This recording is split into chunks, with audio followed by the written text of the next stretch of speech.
Hi, Denise Gwen, reading aloud for you from my novel, The Greasy Spoon, Chapter 13.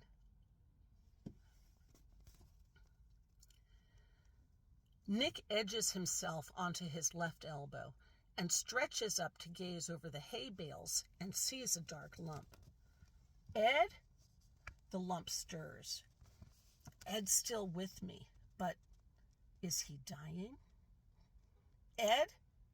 The lump moans. Ed took a pretty good whack to the head. So did you, pal. Nick cranes his neck up to get a better look, and a piercing shot of pain lances him right between the temples, and his vision shivers black. Nick holds his head still until the throb subsides, and he can open his eyes again.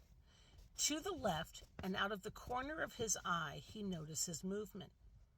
He turns his head slowly to see the back of two baseball cap-clad heads.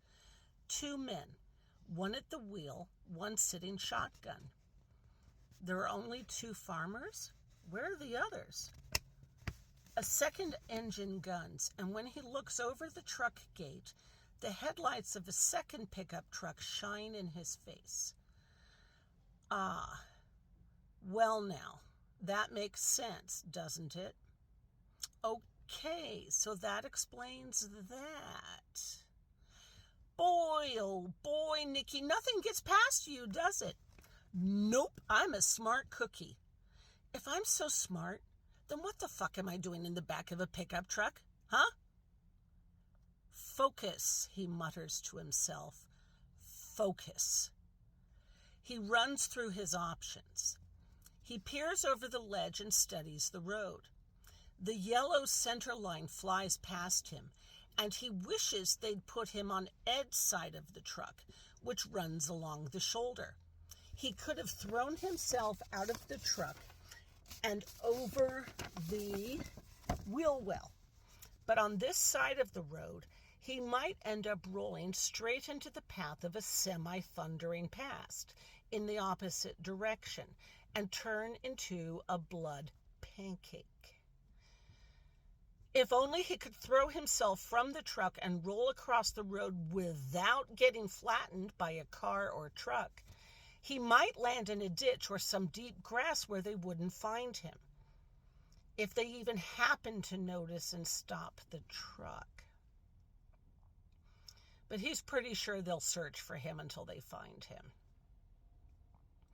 Only, what if he does manage to roll across the road and dive into a ditch without getting flattened?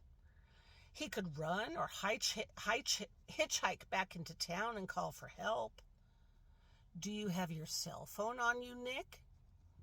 He keeps his cell phone in his right pants pocket, and as he traces his right hand up and down his right hip, his fingers touch only smooth pant. His wallet? He checks the back pants pocket, and oh, what a surprise. Well, heck, Wally, what do you know? Why, his wallet's gone too. The chuckles never stop, folks. Ah, so there goes that fine idea. Okay, so if he doesn't have a phone on him, he can't call. But that's not really an issue. He could hobble his way to some friendly person's house and ask them to call 911. Sure, he can do that, can't he? I'll leave Ed behind if I do this. And while he knows perfectly well that if their roles were reversed, Ed wouldn't hesitate to abandon him, still, he feels a pain of guilt at the idea. He struggles to a seated position, and the skin of the right ankle shivers in agony. The skin's red and raw. He looks down at his feet. There's a dog collar around his right ankle, with a chain through the dog collar and the chain links welded into the truck bed. The friction of movement has rubbed the skin raw on the inside of the leather collar. The farmers really did think this one through, didn't they? No doubt this chain serves its purpose whenever one of the farmers needs to transport an animal, say, or a naughty child. No jokes, no jokes, Nick. This is serious business now.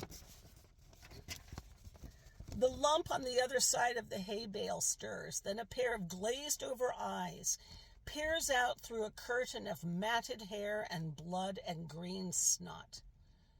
Nick, I'm here, Ed. What the fuck happened? We got the crap beaten out of us and now we're chained to this truck. Where are we going, do you know? Disney World? You fucker. How the fuck should I know? I just thought you might know. Well, if I had to make an educated guess, I'd say their fucking farm. Ed rolls over onto his right elbow and peers at Nick over the hay bale. He touches his left pants pocket and drops his hand. He, too, has been relieved of his wallet and cell phone.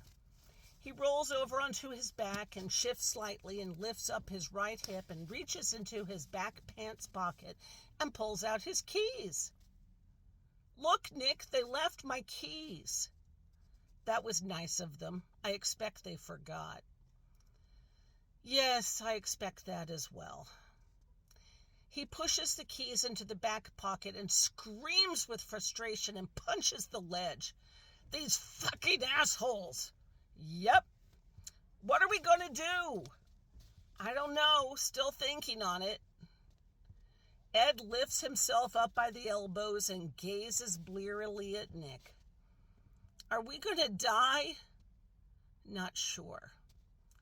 Why don't you try screaming for help? Why don't you? I'm still your boss. Not so sure about that anymore, pal. These farmers are our bosses now.